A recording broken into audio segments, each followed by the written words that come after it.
Welcome students. Moving ahead in our discussion on animal tissue, we are going to discuss today muscular tissue.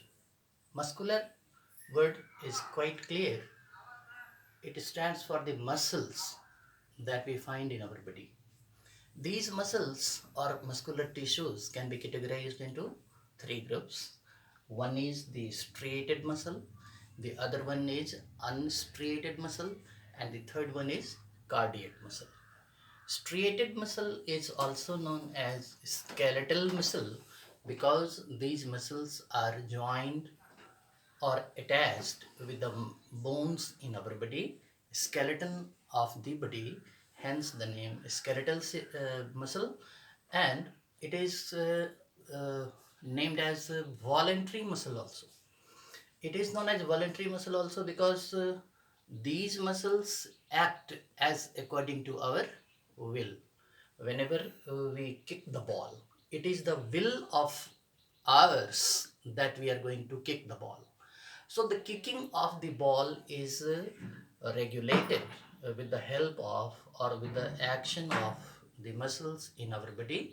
Such muscles are called striated muscle or skeletal muscle. The another type of muscle in our body is the unstriated muscle, or we can say it smooth muscle, and it doesn't act or function as per our will. Hence, it is called involuntary muscle. And the last one is the cardiac muscle. This cardiac muscle can be seen in the diagram. This cardiac muscle is the muscle that forms the heart in our body. If we talk regarding these muscular tissue in the animal body forms a system called muscular system. Muscles help in the movement of our body organs like limbs, peristalsis in the alimentary canal, and movement of our eyes. Muscles show movement because of the contractile protein present in the muscle cells. And these muscles, here it is categorized: striated, unstriated, and cardiac.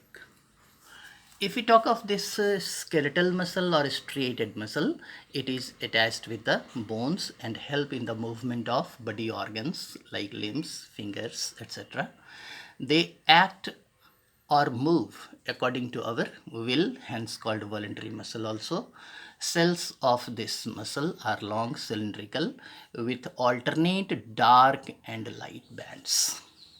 You can see here in the diagram of striated muscle, there are dark band and light band. Dark band and light band. This alternation of dark and light band can be seen in the muscle cells of striated muscle. These cells are long, elongated, non-tapering, and multinucleate. These are the features of striated muscle. These muscles act as according to our will. Unstriated muscle or smooth muscle or involuntary muscle, these are the cells of a smooth muscle. We can see that the shape of the cell is spindle shaped. The cells are unbranched with a prominent nucleus. These muscles are found in the alimentary canal, ureter, and bronchi. Cells of this tissue are spindle shaped. These cells are uninucleate, having no striation across the muscle fiber. These cells are sometimes treated or termed as muscle fiber also. The other one is the cardiac muscle. Cardiac muscle are exclusively found in hearts. Cells are non-tapering with a faint cross striations. You can see here, these are the faint striations on the cardiac muscle, and these cells are branched.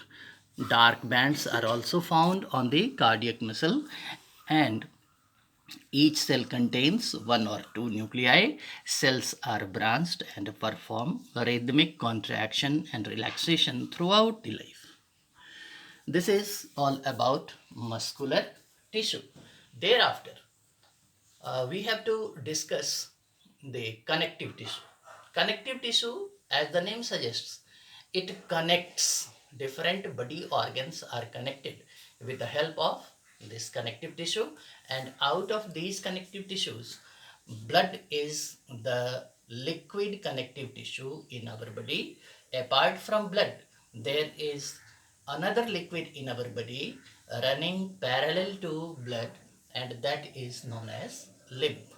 Lymph is another connective tissue. We shall discuss this lymph and blood and bones and cartilage, tendon and ligaments. These all are the examples of connective tissue, and thereafter we have to discuss nervous tissue. You know, in our body, brain is the most important part of our body, and just below the brain, there is a white, semi solid, elongated structure running through the center of the vertebral column that is called the spinal cord. This spinal cord, the brain, and the tissues that are spread throughout the body in the form of neurons, these all constitute the nervous system in our body, and this system has nervous tissue, and the simplest unit of this nervous tissue is neuron. You can see it in the diagram in your book. This is all about the tissues in animal body. Thank you.